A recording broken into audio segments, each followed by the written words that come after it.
باپ کا انتقال حضور کے اس دنیا پہ قدم رکھنے سے پہلے ہی ہو گیا تھا۔ ابھی شکم مادر میں تھے کہ حضرت عبداللہ کا انتقال ہو جاتا ہے۔ در یتیم پیدا ہوئے، 6 سال کی عمر میں ابوا کے مقام پر ریت کے ٹیلے آئے تو وہاں سیدہ آمنہ کی طبیعت خراب ہو گئی، اور پھر لمحے بھی زندگی کے آخری ہیں۔ سیدہ آمنہ نے محسوس کر لیا کہ یہ میری آخری سانس ہے۔ سیدہ پاک نے حضور کے سر پہ ہاتھ رکھا اور روتے ہوئے کہا کہ بیٹا، ہر نئی چیز نے پرانا ہو جانا ہے، ہر باقی نے فنا ہو جانا ہے۔ میں بھی جا رہی ہوں، وَذِكْرَ بَاق وَوَلَدْتُ طُہْرًا، لیکن میرا ذکر نہیں مٹے گا، اس لیے کہ تیرے جیسا ستھرا بیٹا چھوڑ کے جا رہے ہیں۔ یہ آخری لفظ تھے سیدہ پاک کے کہ سیدہ آمنہ سلام اللہ علیہا کا انتقال ہو گیا۔ خیر، حضور ماں سے لپٹ گئے، امی آپ آگے بولتی نہیں ہیں، لیکن خاموش ہو گیا تھا چمن بولتا۔ حضور نے وہیں پھر اپنی ماں کی تدفین کی۔ تدفین کے بعد ام ایمن کے ساتھ سواری پر بیٹھ جاتے ہیں اور چمٹ جاتے ہیں ام ایمن کے ساتھ، اور وہ جا کے حضرت عبد المطلب کے سپرد کر دیتی ہیں۔ تو حضرت عبد المطلب حضور کو آغوش میں لے کے بڑا روئے، اور ام ایمن سے کہا کہ میرے اس بیٹے کا تم نے خاص خیال رکھنا ہے۔ اور پھر انہوں نے اتنا خیال رکھا کہ میرے حضور فرمایا کرتے تھے، ام ایمن میری ماں کے بعد میری ماں ہے۔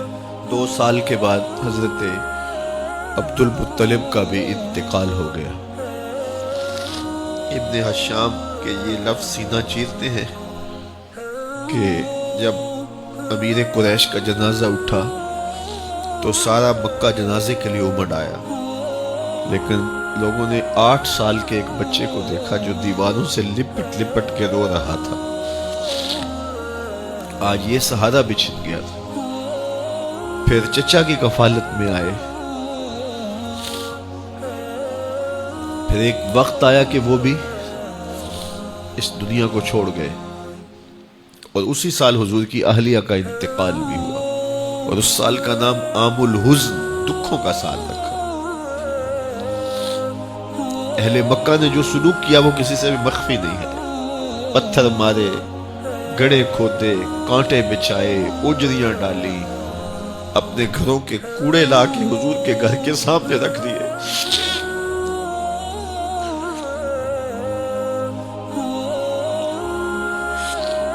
یہ کس چیز کی سزا دے رہے تھے میرے حضور کو؟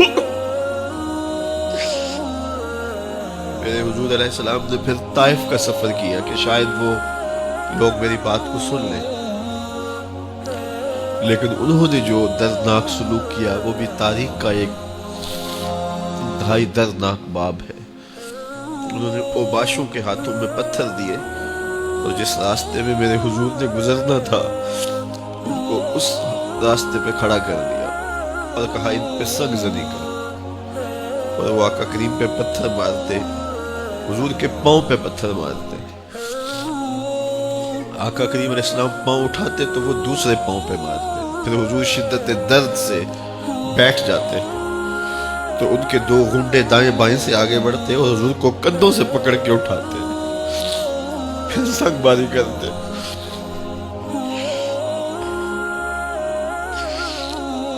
نالین حضور کے خون سے بھر گئے۔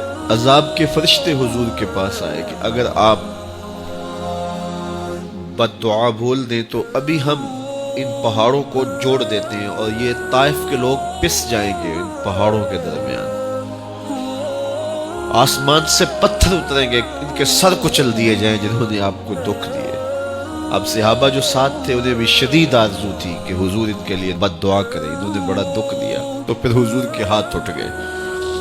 صحابہ کا خیال یہ تھا کہ ابھی حضور کی زبان کھلے گی اور بد دعا کے لفظ نکلیں گے اور یہ پیس دیے جائیں گے، لیکن جب وہ لب کھلے، وہ پتلی پتلی گلے قدس کی پتیاں، وہ لبہائے دور جب کھلے تو لفظ کیا تھے؟ اے اللہ میری قوم کو ہدایت دے دے، یہ مجھے جانتی نہیں، اور کہا کہ مجھے ان کی نسلوں سے ایمان کی توقع ہے۔